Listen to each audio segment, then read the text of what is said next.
ಅದಾಗಿ ಒಂದು 10 ವರ್ಷ ಆದಮೇಲೆ ನಿರ್ದೇಶನ ಶುರು ಮಾಡಿಕೊಂಡೆ.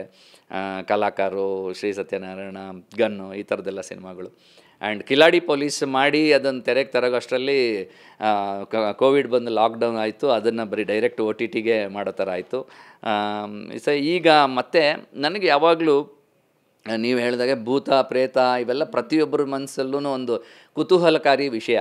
ಸೊ ಏನೇ ಮಾಡಿದ್ರೂ ಇದಕ್ಕೆ ಅಂತ ಒಂದು ಸೆಪ್ರೇಟ್ ಆಡಿಯನ್ಸ್ ಇರ್ತಾರೆ. ನಾನು ಕೂಡ ಒಬ್ಬ ಆಡಿಯನ್ಸ್ ಆಗಿ ಹೆಂಗೆ ಎಂಜಾಯ್ ಮಾಡ್ತೀನಿ ಅದನ್ನು, ಹಾರರ್ ಜಾನರ್ನ, ಮರ್ಡರ್ ಮಿಸ್ಟ್ರಿನ, ಒಂದೇನೋ ಏನಿರ್ಬೋದು, what is life after death, ಅದು ನಿಮ್ಗೆ ಯಾರಿಗೂ ಗೊತ್ತಿರಲ್ಲ. ಸೊ ಹಂಗಾಗಿ ಅದನ್ನು ಏನೋ ಒಂದು ತುಂಬ ಕುತೂಹಲ ಪ್ರತಿಯೊಬ್ಬ ಮನುಷ್ಯನಲ್ಲೂ. ಈ ಸಬ್ಜೆಕ್ಟು ಎಲ್ಲೋ ಒಂದು ಕಡೆ ನಾನು ನ್ಯೂಸಲ್ಲಿ ಒಂದು ಕ್ಲಿಪ್ ಬಂದಿತ್ತು, ನಾನು ಸುಮಾರು ವರ್ಷಗಳ ಹಿಂದೆ ಅದನ್ನು ನೋಡಿದ್ದೆ, ಆನ್ಲೈನ್ ಓದಿದ್ದೆ. ಆ ನ್ಯೂಸ್ ಕ್ಲಿಪ್ ಬಂದಾಗ ನನಗೆ ಅದು ತುಂಬ ಕಾಡೋಕ್ಕೆ ಶುರುವಾಯಿತು. ಅದನ್ನಿಟ್ಕೊಂಡು ಹಾರರ್ ಸಬ್ಜೆಕ್ಟ್ ಮಾಡಿದ್ರೆ ಹೆಂಗಿರುತ್ತೆ ಅಂದ್ಕೊಂಡು ಅದನ್ನು ನಾನು ಪ್ರೇತವಾಗಿ ಬರೆದಿದ್ದು. ಸೊ ಅದು ಬರೆದು ಸುಮಾರು ದಿನ ಆದಮೇಲೆ, ಸುಮಾರು ವರ್ಷಗಳಾದಮೇಲೆ ಅದನ್ನು ಮಾಡೋ ಅಂಥ ಒಂದು ಅವಕಾಶ ಸಿಕ್ತು. So I am very happy that ಈ ಜರ್ನಿಯಲ್ಲಿ ಇಷ್ಟೆಲ್ಲ ಆದಮೇಲೆ ಮತ್ತೆ ಒಂದು ಗ್ಯಾಪ್ನ ನಂತರ ನಿರ್ದೇಶನ ಮಾಡಿ ನಿರ್ಮಾಣ ಮಾಡ್ತಾಯಿದ್ದೀನಿ ಅಂತಂದರೆ ಅದು ಜನಗಳ ಆಶೀರ್ವಾದ. ಯಾಕಂದರೆ ಒಬ್ಬ ಕಲಾವಿದ ಏನೂ ಸಪೋರ್ಟ್ ಇಲ್ಲದೆ, ಒಂದು ಇಂಡಸ್ಟ್ರಿ ಬ್ಯಾಕ್ಗ್ರೌಂಡ್ ಇಲ್ಲದೆ, ಕೇವಲ ಜನಗಳ ಆಶೀರ್ವಾದದಿಂದ ಒಂದು ಚಾನ್ಸ್ ಕೊಡಿ ಸರ್ ನನಗೆ, ನಾನು ಚೆನ್ನಾಗಿ ಮಾಡ್ತೀನಿ ಅಂತ ಹೇಳ್ಕೊಂಡ್ಬಂದು, ನೀವೇನು ಯಾವಾಗ ದಂಡಪಿಂಡಗಳೆಲ್ಲ ಹೇಳ್ದಿರಲ್ಲ ಆವಾಗೆಲ್ಲ ನಾನು ಸ್ಕೂಟ್ರ್ ತೊಗೊಂಡು ಓಡಾಡ್ತಾ ಇದ್ದೆ, ಸರ್ ನನಗೊಂದು ಅವಕಾಶ ಕೊಡಿ ಅಂತ. ಸೋಷಿಯಲ್ ಮೀಡಿಯಾ ಇಲ್ಲ, ಇನ್ಸ್ಟಾಗ್ರಾಮ್ ಇಲ್ಲ, ಫೇಸ್ಬುಕ್ ಇಲ್ಲ.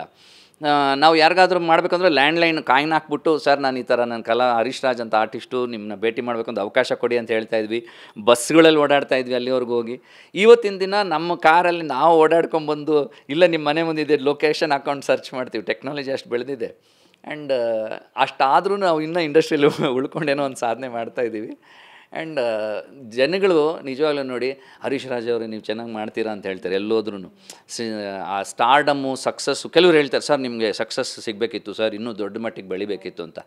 ಸಕ್ಸಸ್ ಈಸ್ ನನ್ನ ಪ್ರಕಾರ ತುಂಬ ಅಂದರೆ ಆ ವ್ಯಕ್ತಿಗೆ ಇಂಡಿವಿಜುವಲ್ ಅಂತ ಅನಿಸುತ್ತೆ. ಸಕ್ಸಸ್ ಅಂದರೆ ಕಮರ್ಷಿಯಲ್ ಸಕ್ಸಸ್, ಯಾವುದೋ ಒಂದು ಸೂಪರ್ ಡೂಪರ್ ಹಿಟ್ಟಾಗಿ ಕೋಟ್ಯಾಂತರ ರೂಪಾಯಿ ಸಂಪಾದನೆ ಮಾಡಿದ್ರೇ ಸಕ್ಸಸ್ಸಾ, ಅಥವಾ ನಾನು ಇಂಥ ಒಂದು ಪೊಸಿಷನಲ್ಲಿ ಬರಬೇಕು, ನಾನು ಅಂದ್ಕೊಂಡಿರೋವಂಥ ಪಾತ್ರಗಳನ್ನ ಮಾಡಬೇಕು ಅಂತ ಅಂದ್ಕೊಂಡಾಗ ಅದು ಸಕ್ಸಸ್ಸೇ ಅಲ್ವಾ. ಸೊ ಹಂಗೆ ನೋಡುವಾಗ I am very successful, I am very happy.